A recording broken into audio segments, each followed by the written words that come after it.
When a Nigerian general said a former Boko Haram fighter could become president one day, he was mocked, dragged, and nearly cancelled. But just a few years later, that exact scenario became reality. A former Al-Qaeda leader is now President of Syria, and world powers are celebrating him. This is Afriscope TV, your lens on Africa's place in a world full of double standards. Today, we expose how the same West that condemns African struggles now embraces a man it once called a terrorist. In 2021, a senior Nigerian military officer went on national TV and said, "An ex-Boko Haram stands having laid his arms and comes back, turns his way away from his negativity. He stands to be a president of this country. He stands to aspire to any position in this country. Why is he wasting his time when he cannot even deliver? We will do that." But just a few years later, that exact scenario became reality. A former Al-Qaeda leader is now President of Syria, and world powers are celebrating him.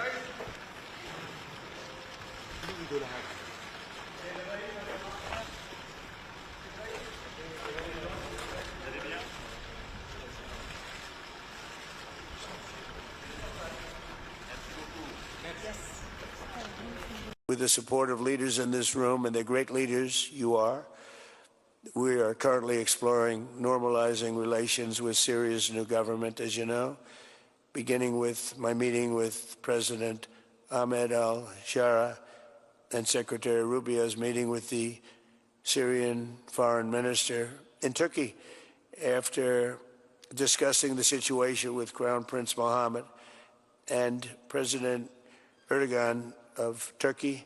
I am also ordering the cessation of sanctions against Syria to give them a fresh start. It gives them a chance for greatness. The sanctions were really crippling, very powerful. And I spoke to Mohammed, and I spoke to our friend from Turkey, who we just spoke to also by phone now, but felt very strongly that this would give them a chance. It's not going to be easy anyway, so it gives them a good, strong chance. This video is created for educational, journalistic, and informational purposes only. Afriscope TV does not promote, endorse, or support terrorism, violence, or any political group. All claims and references are based on publicly available news reports, historical events, and political commentary. Viewers are encouraged to conduct their own research and draw conclusions independently. Talking about the West's selective morality and double standard, Western governments that wage wars in the name of fighting terror are now applauding a man they once called the enemy. But when African groups demand autonomy or fight oppression, they are labeled terrorist threats. Typical example is the case between Nigerian government and the indigenous people of Biafra IPOB. In 2017, the Nigerian government labeled IPOB a terrorist organization, despite no proven links to international jihadist networks.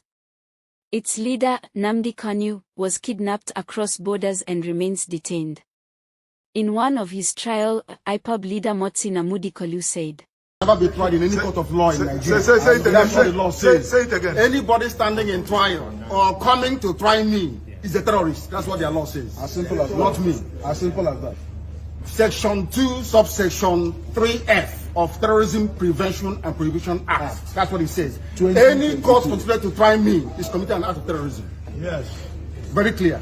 You cannot violate a treaty that Nigeria entered into and then come to try that very person is not done anywhere in the world. So you must get. If Ahmed al-Sharaa can be president of Syria after leading jihadist forces, why are African movements crushed before they even start? Africa must define its own heroes, not accept the hypocrisy of foreign headlines. What do you think? Are we seeing the rise of a new world order, or just the same double standards? Drop your thoughts below and subscribe to Afriscope TV, where Africa's truth leads the story.